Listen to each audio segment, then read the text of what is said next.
அனைவருக்கும் டாப்பர்ஸ் வேவின் அன்பு வணக்கங்கள். இந்த வீடியோவில் இந்திய வரலாற்றினுடைய 3வது டாப்பிக்கான டெல்லி சுல்தானை தான் பார்க்க போகிறோம். இந்த லெசன் 7ஆம் வகுப்பு புத்தகத்திலையும் 11ஆம் வகுப்பு புதிய புத்தகத்திலையும் கவர் ஆகுது. இந்த லெசன்ஸ்லேருந்து டிஎன்பிசி எக்ஸாமுக்கு எந்த மாதிரியான கொஷின்ஸ் கேட்பாங்கன்ற மேக்ஸிமம் நம்பர் ஆஃப் கொஷின்ஸ் எடுத்து வச்சுருக்கோம். ப்ளஸ் கொஷினாக மேட் பண்ண முடியாத விஷயத்தை நோட்ஸாக கன்வே பண்ணி வச்சுருக்கோம். சரிங்களா? இந்த ஒரு வீடியோ ஃபுல்லாக பார்த்தீங்கன்னா டெல்லி சுல்தானில் இருக்கக்கூடிய எல்லா பாயிண்ட்ஸையும் உங்களால் கவர் பண்ணிட முடியும். ரொம்ப பயனுள்ளதாக இருக்கும். இதே மாதிரி பயனுள்ள வீடியோக்களை பெற நம்ம சேனலை சப்ஸ்கிரைப் பண்ணி பெல் ஐக்கானை கிளிக் பண்ணி வச்சுக்கோங்க. நம்ம வீடியோவை ஸ்டார்ட் பண்ணிடலாம். முதலாவது கேள்வி, டெல்லியில் குதுப் மினார் என்னும் கோபுர கட்டுமான பணிகளை தொடங்கியவர்? சரியான விடை ஆப்ஷன் சி, குத்புதீன் ஐபக் அவர்கள் தான் இந்த குதுப் மினார் என்னும் கோபுர கட்டுமான பணிகளை தொடங்கியவர். சரிங்களா? இந்த குதுப் மினாரை பொறுத்த வரைக்கும் நம்ம ஒரு 3 பாயிண்ட் தெளிவாக தெரிஞ்சுக்கணும். இந்த கட்டுமான பணிகளை தொடங்கியவர் குத்புதீன் ஐபக், இதை முடித்தவர் இல்துமிஷ். சரிங்களா? அதுக்கப்புறம் இதனுடைய லென்த் பார்த்தீங்கன்னா 72.5 இருக்கும். ஓகேங்களா? 72.5 மீட்டராக இருக்கும். அதை 74 மீட்டராக மாற்றிருப்பார். இது யாருன்னா பெரோஷா துக்ளக். ஓகேங்களா? அதுக்கப்புறம் இந்த குதுப் மினாருடைய நுழைவாயில அலைந்தர் வாசா அப்படின்ற பகுதியை கட்டினவர் அலாவுதீன் கில்ஜி. ஓகேங்களா? ஃபர்ஸ்ட்லேருந்து சொல்கிறேன், கேட்டுக்குங்க. இந்த குதுப் மினாரை கட்ட துவங்கியவர் குத்புதீன் ஐபக். அதுக்கப்புறம் இதை ஃபினிஷிங் பண்ணவர் பார்த்தோம்னா இல்துமிஷ். அதுக்கப்புறம் இதனுடைய உயரத்தை 72.5 மீட்டர்லேருந்து 74 மாற்றினவர் பெரோஷா துக்ளக். இதனுடைய நுழைவாயிலான அலைந்தர் வாசாவை கட்டியவர் அலாவுதீன் கில்ஜி அவர்கள். சரிங்களா? அடுத்த கேள்வி, இல்துமிஷ் வெளியிட்ட டங்கா என்ற வெள்ளி நாணயத்தின் எடை டேஷ் மில்லிகிராம்? சரியான விடை ஆப்ஷன் பி, 175 மில்லிகிராம். ஓகேங்களா? டங்கா என்னும் வெள்ளி நாணயத்தின் எடை 175 மில்லிகிராம். அதே மாதிரி இல்துமிஷ் வெளியிட்ட செம்பு நாணயத்தின் பெயர் பார்த்தோம்னா ஜிடால். ஓகேங்களா? அதே மாதிரி இன்னொரு விஷயமா நம்ம தெரிஞ்சுக்கணும், 48 ஜிடால் சேர்ந்தது ஒரு வெள்ளி நாணயம் அப்படின்றதையும் நம்ம தெரிஞ்சு வச்சுக்கணும். அடுத்த கேள்வி, கீழ்கண்ட கூற்றுகளில் தவறானது எது? ஆப்ஷன் ஏ, மாம்லுக் என்னும் பாரசீக வார்த்தைக்கு அடிமை என்று பொருள். ஆப்ஷன் பி, பண்டகன் என்னும் பாரசீக சொல் இராணுவ பணிக்கான விலைக்கு வாங்கப்பட்ட அடிமைகளை குறிக்கும். ஆப்ஷன் சி, இல்பாரி என்ற பழங்குடியினர் இனத்தில் பிறந்தவர் இல்துமிஷ். ஆப்ஷன் டி, குத்புதீன் ஐபக்கின் மகன் ஆரம் ஷா. இதில் எது தவறான கூற்று? ஆப்ஷன் ஏ தான் தவறான கூற்று. மாம்லுக் என்னும் அரேபிய வார்த்தைக்கு தான் அடிமை என்று பொருள். சரிங்களா? இது ஞாபகம் வச்சுக்கணும். மாம்லுக் என்னும் அரேபிய வார்த்தைக்கு அடிமை என்று பொருள். பண்டகன் என்னும் பாரசீக சொல் பார்த்தீங்கன்னா இராணுவ பணிக்கான விலைக்கு வாங்கப்பட்ட அடிமைகளை குறிக்கும். இந்த ரெண்டுத்துக்கான டிஃபரன்ஸ் நம்ம தெரிஞ்சுக்கணும். ஓகேங்களா? அடுத்த கேள்வி, லக்பக் ஷா என்று புகழப்பட்ட சுல்தான் யார்? சரியான விடை குத்புதீன் ஐபக். குத்புதீன் ஐபக் லட்சங்களை அள்ளி கொடுத்ததுனால அவரை லக்பக் ஷா என்று அழைத்தார்கள். அது மட்டும் இல்லாமல் குத்புதீன் ஐபக் பற்றி நம்ம தெரிஞ்சுக்க வேண்டிய விஷயம், அவருடைய தொடக்க தலைநகரமாக லாகூர் இருந்தது, பிற்காலத்தில் டெல்லிக்கு மாற்றப்பட்டது. இது நம்ம தெரிஞ்சுக்கணும். அதுக்கப்புறம் இவருடைய இறப்பு எப்படி இருந்தது அப்படின்னா, போலோ விளையாடி கொண்டு இருக்கும்போது கீழே விழுந்து இறந்தார் அப்படின்றதையும் நம்ம தெரிஞ்சுக்கணும். போலோ அல்லது சவுகான் விளையாட்டுன்னு சொல்லுவாங்க. சரிங்களா? அடுத்த கேள்வி, சகல்கானி என்னும் நாற்பதின்மர் குழுவை உருவாக்கியவர்? சரியான விடை ஆப்ஷன் டி, இல்துமிஷ் அவர்கள் தான் நாற்பதின்மர் குழுவை உருவாக்கியவர். இந்த நாற்பதின்மர் குழுவில் பார்த்தீங்கன்னா உயர்குடியினர், துருக்கிய உயர்குடியினர்கள் இருப்பாங்க. ஓகேங்களா? இந்த நாற்பதின்மர் குழுனால பிற்காலத்தில் இல்துமிஷ்கே பிரச்சனைகள் வரும். அவரது மகன் ருக்ருதீன் பிரவேஷ் என்றவர் பார்த்தோம்னா ருக்ருதீன் ஷான்றவர் அரியணையில் ஏறுறதுக்கு இந்த 40 பேர் கொண்ட குழுவை பார்த்தோம்னா எதிர்ப்பு தெரிவிப்பாங்க. அதனால தான் என்ன பண்ணுவாங்கன்னா பிற்காலத்தில் பால்பன் அவர்கள் இந்த 40 குழுவை கலைப்பார். இந்த மாதிரி நம்மளுடைய முடிவுகளுக்கே அச்சுறுத்தல் ஏற்படுது அப்படின்ற காரணத்துக்காக இந்த 40 குழுவை கலைப்பார்ன்ற செய்தியை நம்ம படிச்சிருப்போம். ஸோ இந்த கேள்விக்கான சரியான விடை ஆப்ஷன் டி, உருவாக்கியவர் இல்துமிஷ். அடுத்த கேள்வி, அரேபிய மொழியில் நாணயங்கள் வெளியிட்ட முதல் துருக்கியர்? சரியான விடை இல்துமிஷ் அவர்கள். ஜிடால் என்னும் செம்பு நாணயமும் டங்கா என்னும் வெள்ளி நாணயமும் வெளியிட்டவர் என்ற செய்தி நம்ம படிச்சிருப்போம். அடுத்த கேள்வி, பைபோஸ் என்னும் புதிய வணக்க முறையை நடைமுறைப்படுத்தியவர். சரியான விடை ஆப்ஷன் டி, பால்பன் அவர்கள். நம்ம ஏற்கனவே படிச்சிருப்போம், பால்பன் தான் வந்து 40 குழுவை ஒழித்தவர் அப்படின்னு சொல்லி இப்போ சொன்னோம். ஸோ அவருடைய ஆதிக்கத்தை இன்னும் மேலேற்றிருக்காக தான் வந்து பார்த்தோன்னா இந்த பைபோஸ் என்னும் வணக்க முறை, அவர் காலை முத்தமிட்டு வணக்கம் சொல்லும் முறையை கொண்டு வந்திருப்பாரு. அதுக்கப்புறம் தெய்வீக உரிமை கோட்பாட்டையும் கொண்டு வந்து அவரோட அதிகாரத்தை வந்து மேல் நிறுத்தியிருப்பார். அதுக்காக தான் இந்த மாதிரி விஷயங்களை அவர் செஞ்சிருக்கிறார்ன்றதை நம்ம தெரிஞ்சுக்கணும். இது மட்டும் இல்லாமல் வந்து பார்த்தோம்னா பால்பன் என்பவர் சுல்தான் ஆவதற்கு முன் வந்து பார்த்தோம்னா சிவாலிக் அப்படின்ற பகுதியின் தளபதியாக இருந்தார்ன்றதை நம்ம தெரிஞ்சுக்கணும். இவருடைய பெயர் உலுக்கான் அப்படின்றதையும் நம்ம தெரிஞ்சுக்கணும். அடுத்த கேள்வி, இந்திய கிளி என்று பாராட்டப்பட்ட அமீர் குஸ்ரு யாருடைய அவையில் இருந்தார்?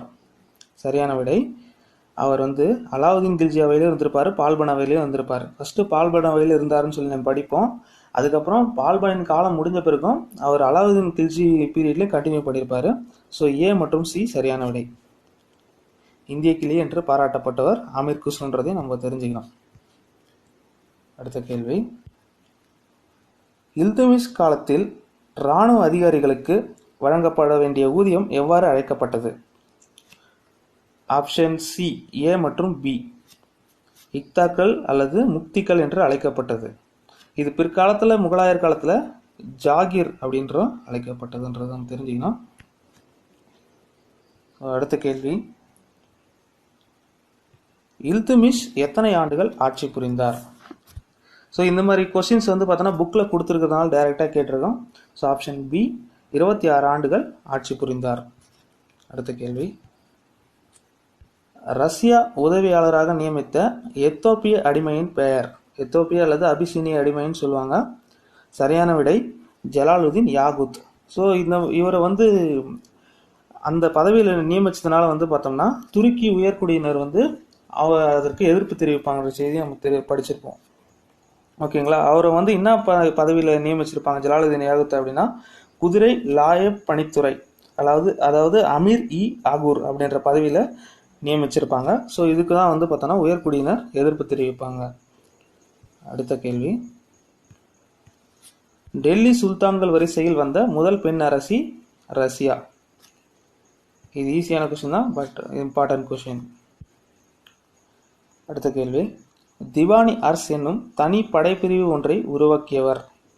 Option A Iltutmish, option B Firoz Shah Tughlaq, option C Qutbuddin Aibak, option D Balban. சரியான விடை பால்பன் தான் திவானி அர்ஸ் என்னும் படைப்பிரிவு ஒன்றை தொடங்கியவர். அடுத்த கேள்வி, இந்த சுல்தான்களுக்கென நிரந்தர படைப்பிரிவை முதலில் உருவாக்கியவர் வந்து பார்த்தோம்னா அலாவுதீன் கில்ஜி. இதையும் நம்ம தெரிஞ்சுக்கணும். அடுத்த கேள்வி, வங்காள மாகாண ஆளுநரான துக்ரில் கானை கைது செய்து கொன்றவர்? சரியான விடை ஆப்ஷன் டி, பால்பன் அவர்கள் தான் வங்காள ஆளுநரான துக்ரில் கானை கொண்டிருப்பாரு. இது மட்டும் இல்லாமல் அவருடைய காலத்தில் மியோக்களை அடக்குவதிலும் வந்து அவர் கான்சென்ட்ரேட் பண்ணியிருப்பார். மியோக்கள் வந்து பார்த்தோம்னா இந்த வடமேற்கு மாகாணங்களில் கொள்ளை சம்பவங்கள்லாம் ஈடுபட்டு இருப்பாங்க. ஸோ அவங்கள வந்து பார்த்தோம்னா கொன்று ஒழிச்சு கட்டியிருப்பார்ன்ற செய்தி நம்ம படிச்சிருப்போம். ஸோ பால்பனின் 2 மகன்கள் புக்காரா கான் மற்றும் முகமது கான். புக்காரா கான் வந்து பார்த்தோம்னா வங்காளத்தின் ஆளுநராக இருந்திருப்பாரு. முகமது கான் முல்தானின் ஆளுநராக நியமிக்கப்பட்டிருப்பார். ஏன்னா மங்கோலியர்களின் படையெடுப்பிலிருந்து காப்பாற்றுறதுக்காக அவரை முல்தானின் ஆளுநராக நியமிக்கப்பட்டிருப்பாங்க. பிற்காலத்தில் அவர் மங்கோலியர்களால் கொல்லப்படுவார். ஸோ இதனால் மனமுடைந்த பால்பன் 1287களில் அவர் வந்து உயிர் துறப்பார்ன்ற செய்தி நம்ம பார்த்துருப்போம். அடுத்த கேள்வி, மங்கோலிய வைஸ்ராய் குலுக்கான் என்பவரிடம் மங்கோலியர்கள் சட்லஜ் நதியை கடந்து படையெடுத்து வரமாட்டார்கள் என்னும் உறுதிமொழியை பெற்றவர்? ஆப்ஷன் டி, பால்பன் தான் சரியான விடை. ஓகேங்களா, இந்த கேள்வியில் எத்தனை விஷயம் இருக்குது பாருங்கள். எந்த நதி கடந்து வரமாட்டார்ன்ற மாதிரி கூட கேள்விகள் கேட்கலாம். ஓகேங்களா, ஸோ இந்த மாதிரி ஒரு ஒப்பந்தத்தை செஞ்சு கொண்டவர் வந்து உறுதிமொழியை பெற்றுக்கொண்டவர் பால்பன் மங்கோலியர்களிடமிருந்து. அடுத்த கேள்வி, கருணை உள்ளம் கொண்டவர் என புகழப்பட்டவர்? இது எப்படி நம்ம ஞாபகம் வச்சுக்கணும்னா சொல்கிறப்பெல்லாம் வந்து பார்த்தோம்னா இந்த கில்ஜி வம்சத்தை தோற்றுவித்தவர் யார் அப்படின்னா கருணை உள்ளம் கொண்ட ஜலாலுதீன் அப்படின்னு சொல்லி பழகணும் நம்ம. அப்படி பண்ணனா இது ஈஸியாயிடும். கருணை உள்ளம் கொண்டவர் என புகழப்பட்டவர் ஜலாலுதீன். இந்த கைகுபாத் கைகுமார் என்பவர்கள் தான் வந்து அடிமை வம்சத்தின் கடைசி அரசர்கள், இளவரசர்களாக இருந்திருப்பாங்க. இவர்களுடைய தளபதியாக தான் ஜலாலுதீன் அவர்கள் இருந்திருப்பாரு. ஸோ அதுக்கப்புறம் அவங்களை கொண்டு அப்படியே அரியணை ஏறிடுவார் ஜலாலுதீன் அவர்கள். இந்த கேள்விக்கான சரியான விடை ஆப்ஷன் ஏ, ஜலாலுதீன். அடுத்த கேள்வி, அலாவுதீன் கில்ஜி எந்த பகுதியின் ஆளுநராக இருந்தார்? சரியான விடை ஆப்ஷன் ஏ, காரா பகுதியின் ஆளுநராக அலாவுதீன் கில்ஜி அவர்கள். அலாவுதீன் கில்ஜி எந்த ஆண்டு தன்னை டெல்லி சுல்தானாக அறிவித்தார்? சரியான விடை ஆப்ஷன் ஏ, 1296. இவர் வந்து எப்படி சுல்தான் ஆயிருப்பார் அப்படின்னா, இவரை வந்து தென்னிந்திய படையெடுப்புகளாக செஞ்சு வரும்படி ஜலாலுதீன் வந்து அனுப்பியிருப்பார். இவர் பெரும் செல்வங்கள்லாம் கொள்ளையடிச்சு வரும் வழியிலே வந்து வீரர்களிடம் வந்து இவருடைய சூழ்ச்சியெல்லாம் சொல்லி அவர்களை அங்கேயே விலைக்கு வாங்கிடுவார். ஸோ வந்த உடனே இவர் டெல்லி சுல்தானை சரி செய்து கைப்பற்றிடுவார். ஓகேங்களா? ஸோ அடுத்து வந்து பார்த்தோம்னா, அலாவுதீன் கில்ஜி, இங்கே அலாவுதீன் கில்ஜி விட்டுருக்கு. அலாவுதீன் கில்ஜி தென்னகத்தை நோக்கி படையெடுக்க யாரை தலைமை தளபதியாக நியமித்தார்? சரியான விடை ஆப்ஷன் டி, மாலிக் கபூர். 1310 அவர் தமிழகத்தை நோக்கி படையெடுத்தார் என்பது குறிப்பிடத்தக்கது. படையெடுத்து திரும்பிய ஆண்டு 1311. அடுத்த கேள்வி, சித்தூர் சூறையாடல் நடைபெற்ற வருடம்? சரியான விடை ஆப்ஷன் பி, 1303 சித்தூர் சூறையாடலானது நடைபெற்றது. அதுக்கப்புறம் இந்த ஜவஹர் முறை பற்றி குறிப்பிடப்பட்டிருக்கிறது. இது வந்து ராஜபுத்திரர்கள் வந்து கடைபிடிக்கும் ஒரு முறை. அதாவது ஆடவர் வந்து கோட்டையை விட்டு வெளியேறி போர்க்களத்தில் வந்து இறந்து விட்டால் பெண்கள் வந்து கோட்டைக்குள்ளே தீயில் புகுந்து தங்களை மாய்த்து கொள்வர். இதுதான் வந்து ஜவஹர் முறை அப்படின்னு சொல்லி சொல்லுவாங்க. அடுத்து அலாவுதீன் கில்ஜியின் படையெடுப்பு பற்றி ஒரு சில பாயிண்ட்ஸு என்னென்ன அப்படின்னா, அலாவுதீன் கில்ஜியின் மேலாதிக்கத்தை ஏற்றுக்கொண்ட தென்னாட்டு அரசர்கள் தேவகிரியை சேர்ந்த யாதவர்கள், வாராங்கலை சேர்ந்த காகத்தியர்கள், துவார சமுத்திரத்தை சேர்ந்த ஹெய்சாளர்கள், மதுரையை சேர்ந்த பாண்டியர்கள். இது எல்லாமே ரொம்ப முக்கியம், பொறுத்துகளையும் கேட்கலாம். ஓகேங்களா? ஸோ பாண்டியர்களை வந்து இங்கே வந்து வீரபாண்டியன் சுந்தரபாண்டியன் வாரிசுரிமை போர் வந்து நடந்துட்டு இருக்கோம்.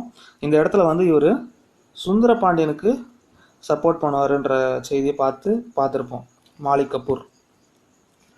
ஸோ அடுத்து வந்து பார்த்தோன்னா ஒரு சில குறிப்பிட்ட இயர்ஸும் கொடுத்துருக்காங்க.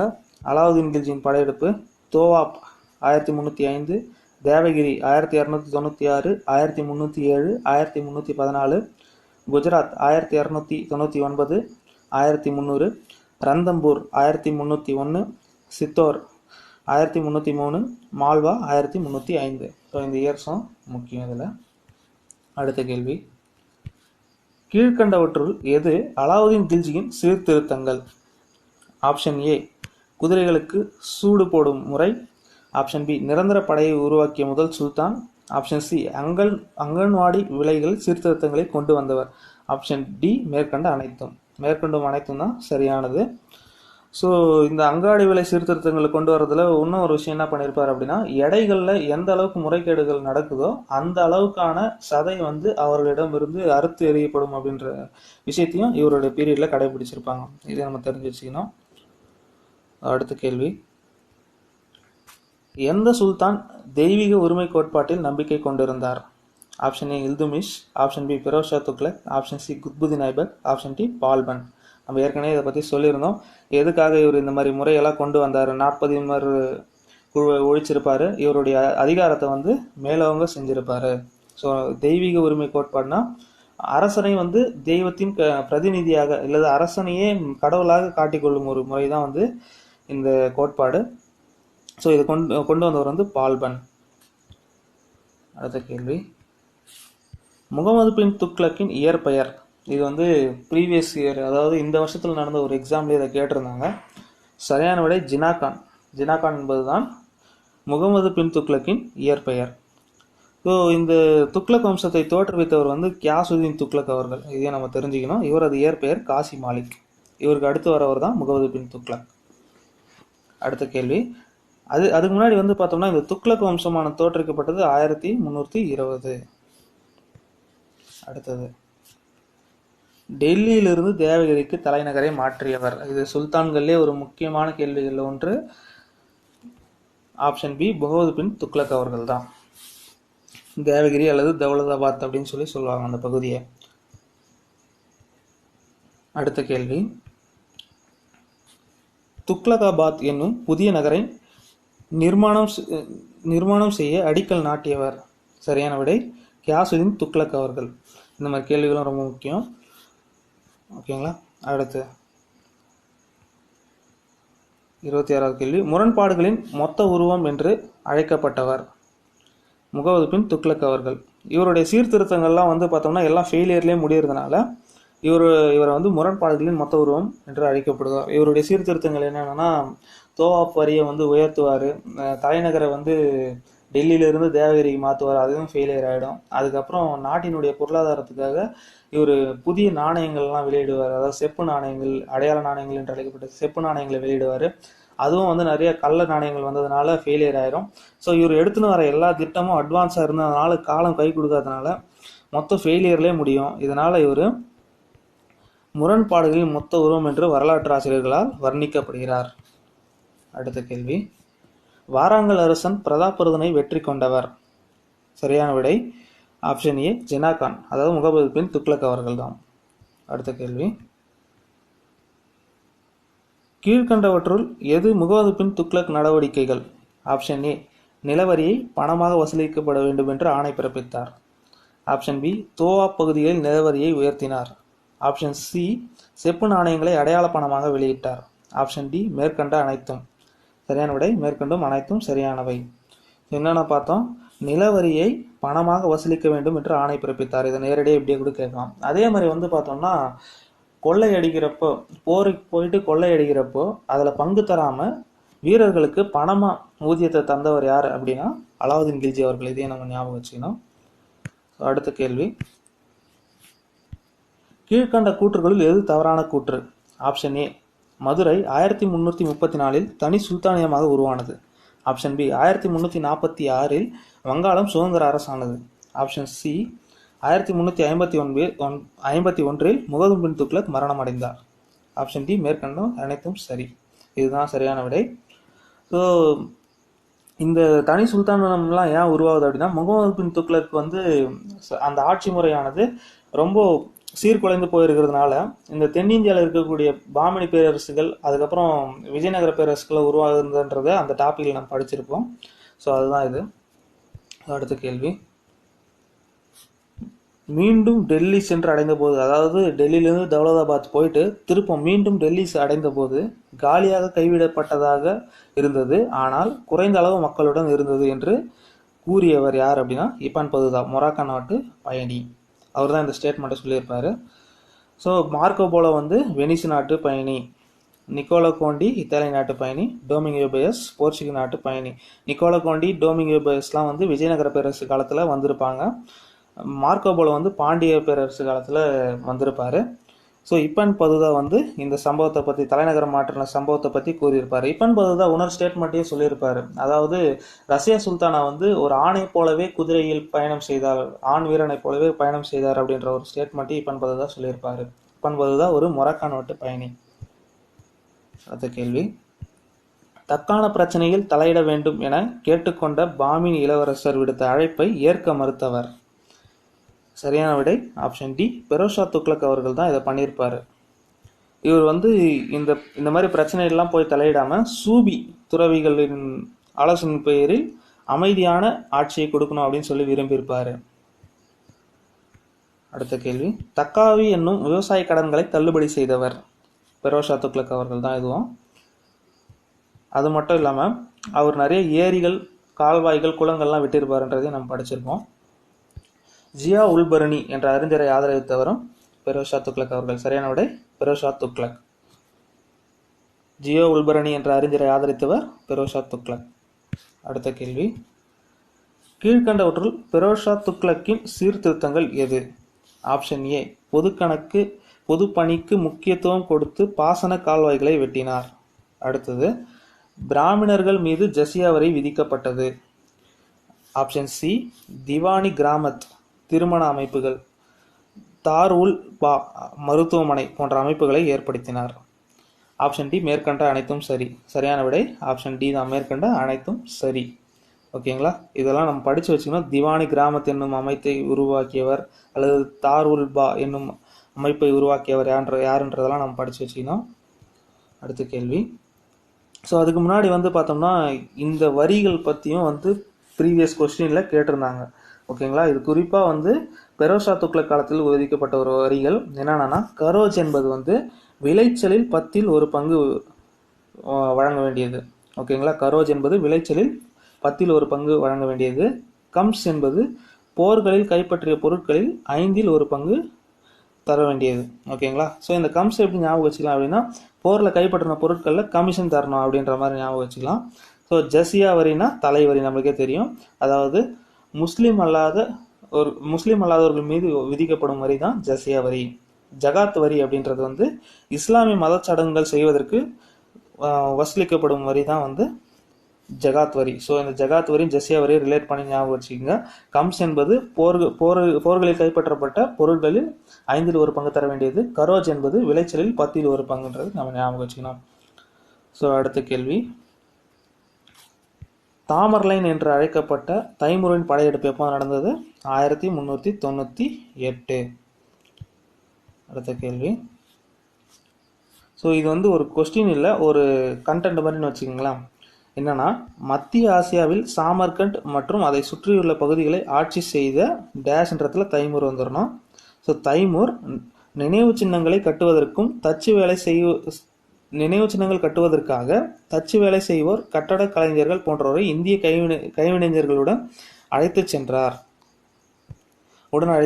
என்ன சொல்ல வராங்க அப்படின்னா, அவர் வந்து போர் முடிச்சுட்டு போக சொல்ல அவர் வந்து நினைவு சின்னங்களை கட்டுறதுக்காக கட்டட கலைஞர்கள், தச்சு வேலை செய்வரெல்லாம் அழைச்சிட்டு போனார்ன்ற ஒரு விஷயத்தையும் சொல்லியிருக்காங்க. அது மட்டும் இல்லாமல் இவர் எந்த பகுதியை சார்ந்தவர்னா மத்திய ஆசியாவில் சாமர்கண்ட் மற்றும் அதை சுற்றியுள்ள பகுதியை சார்ந்தவர்ன்றதையும் நம்ம தெரிஞ்சுக்கணும்.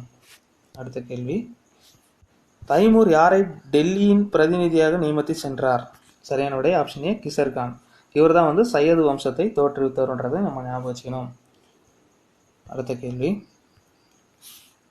முபாரக் பாத் என்னும் நகரை நிர்மாணித்தவர் முபாரக் ஷா.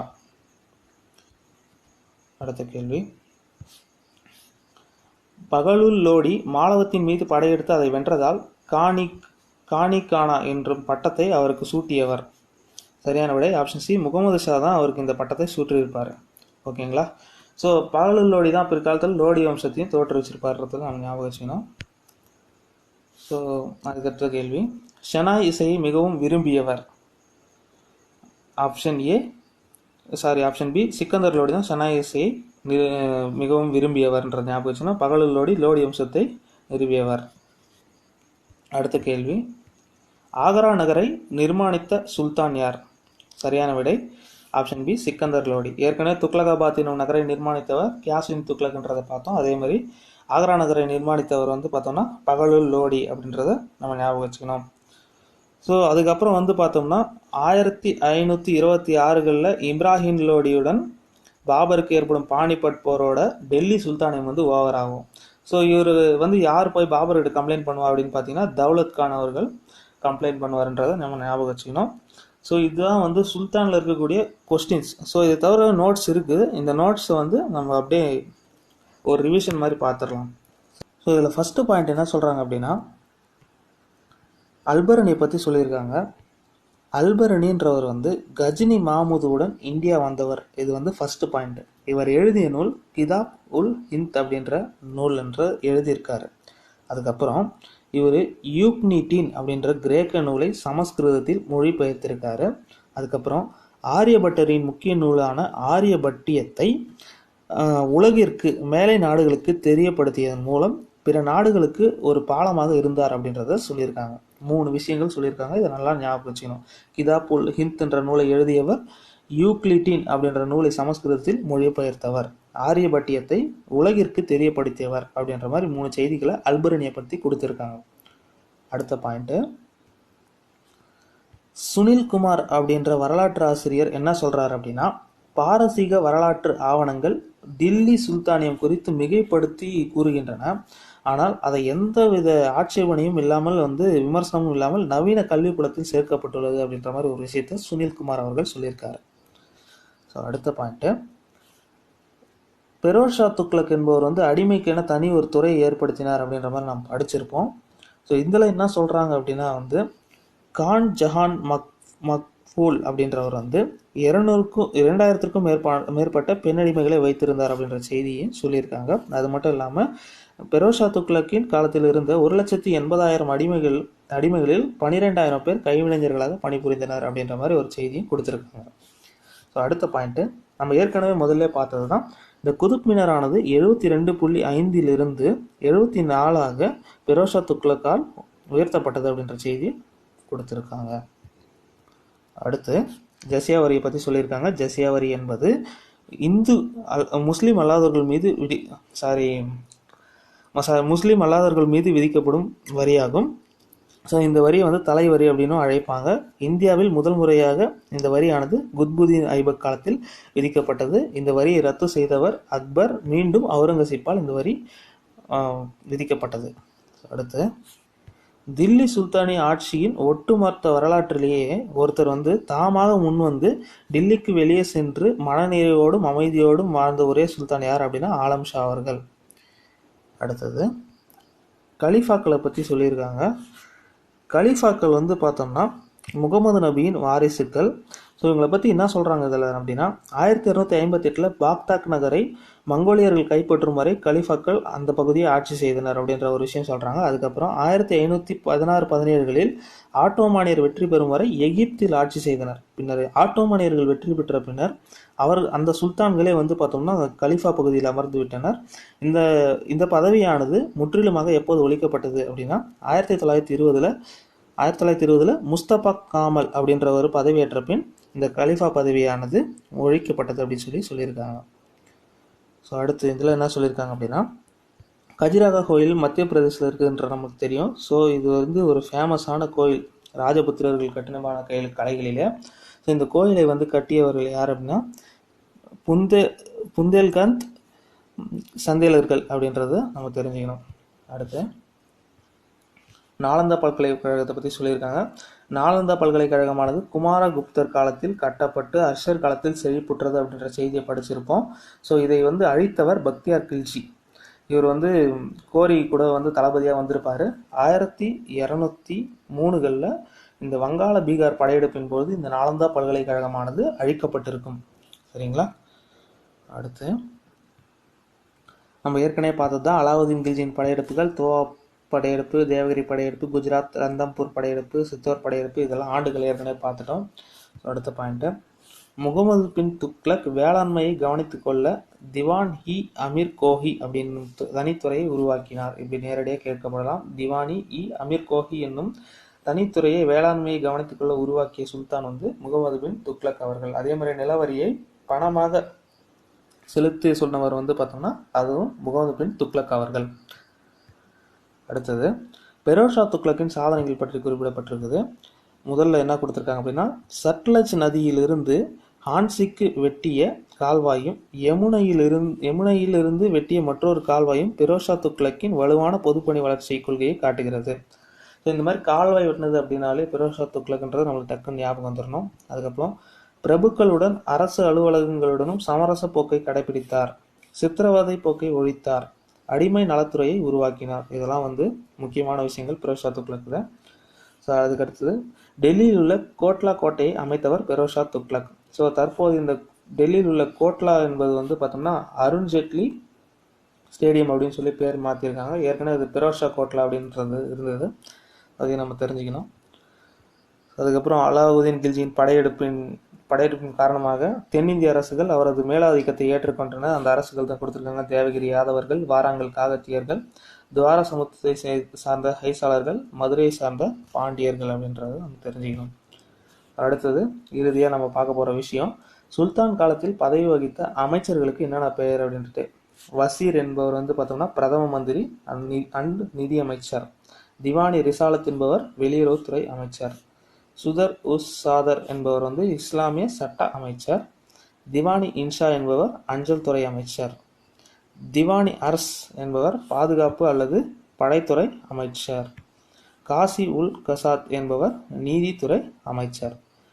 இதை ஒரு தடவை அப்படியே வாசித்து வச்சுக்கோங்க. ஸோ இதுக்கப்புறம் நம்ம பார்க்க வேண்டிய ஒரு சில விஷயங்கள் என்னென்ன அப்படின்னா, இந்த சுல்தான்கள் வருவதற்கு முன்னாடி ஒரு சில இஸ்லாமிய மன்னர்களின் படையெடுப்பானது இருந்தது. ஸோ இது எக்ஸாமில் கேட்கறதில்ல, சும்மா ஜஸ்ட் ஒரு இம்பார்ட்டன்ட் பாயிண்ட்ஸ் மட்டும் தெரிஞ்சுக்குவோம் இந்த அரேபியர் படையெடுப்பு குறித்து.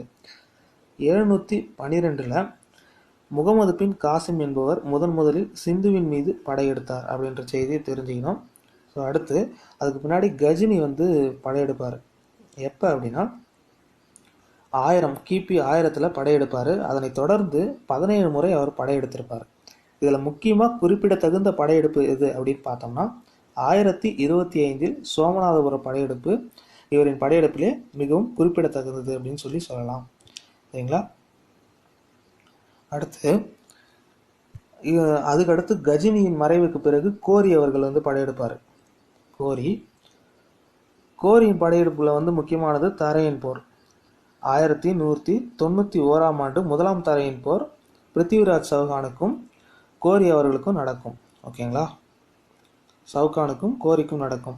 இதில் சவுகான் வின் பண்ணிடுவார். பிருத்திவிராஜ் சௌகான் அவர்கள் வின் பண்ணிடுவார்.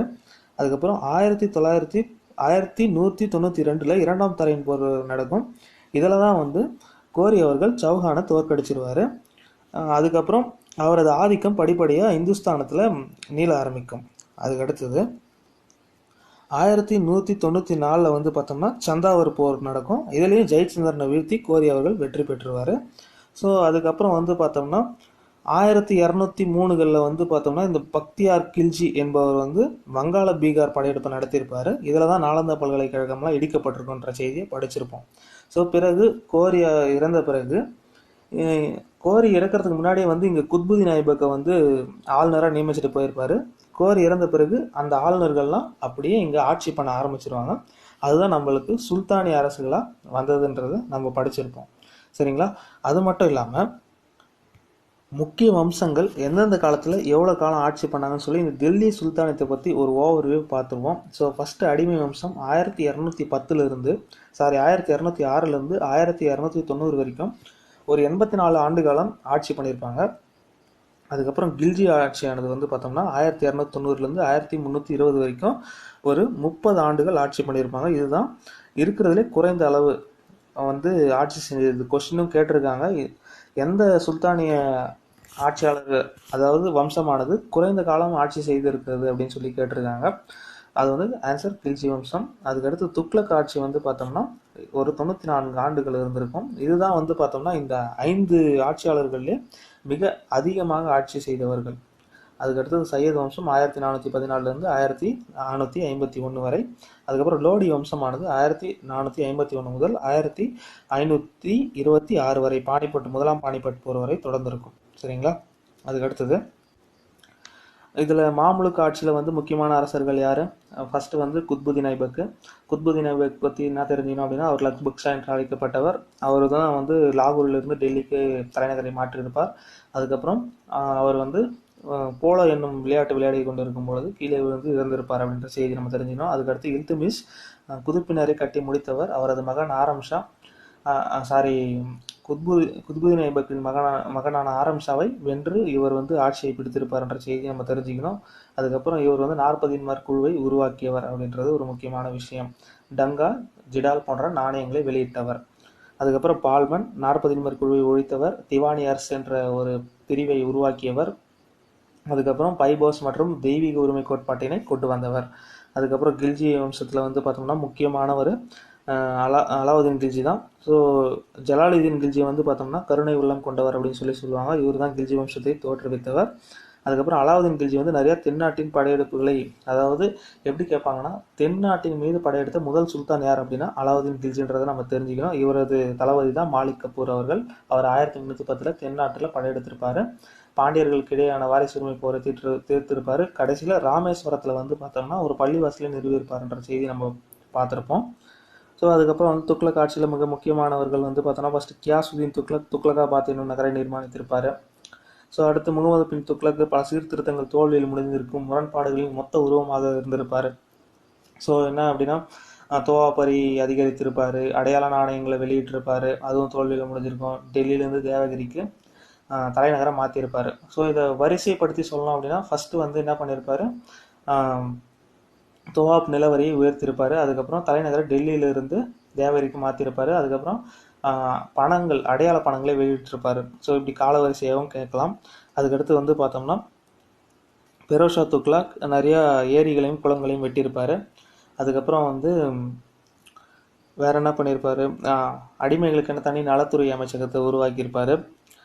இந்த மாதிரி பல சீர்திருத்தங்களை இவர் செஞ்சிருக்காரு. அதுக்கப்புறம் கிசர்கான் வந்து பார்த்தோம்னா சையத் வம்சத்தை தோற்றுவித்து வைப்பார். இந்த கிசர்கான்றவர் வந்து பார்த்தோம்னா தைமூரால் நியமிக்கப்பட்டு சென்ற டெல்லியின் பிரதிநிதி. அதுக்கப்புறம் லோடி வம்சம் வந்து பார்த்தோம்னா பஹலுல் லோடியால் தோற்றுவிக்கப்பட்டிருக்கும். கானி கானா என்னும் பட்டப்பெயரையுடையவர் பஹலுல் லோடி. அதுக்கப்புறம் சிக்கந்தர் லோடி ஆக்ரா நகரை நிர்மாணித்தவர். ஷெனா என்னும் இசைப்பிரிவின் மீது நாட்டம் கொண்டவர். கடைசியாக சுல்தானியத்தின் கடைசி அரசராக இப்ராஹிம் லோடி அவர்கள் இருந்திருப்பார். முதலாம் பானிபட் போரோட சுல்தானிய பேரரசானது முடிந்திருக்கும். சரிங்களா? ஸோ அடுத்து வந்து பார்த்தோம்னா அவ்வளோதான், இந்த சுல்தானிய பேரரசானது முடிஞ்சது. ஸோ இதில் வந்து பார்த்தோன்னா நூல்கள் மட்டும் கொடுத்துருக்க மாட்டேன், ஓகேங்களா?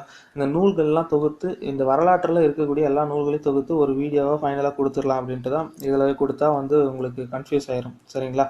ஸோ இதே மாதிரி பல வீடியோக்களை பெறறதுக்கு நம்ம சேனலை சப்ஸ்கிரைப் பண்ணி பெல் ஐக்கானை கிளிக் பண்ணிக்கோங்க.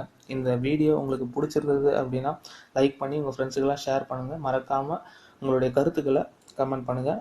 நன்றி.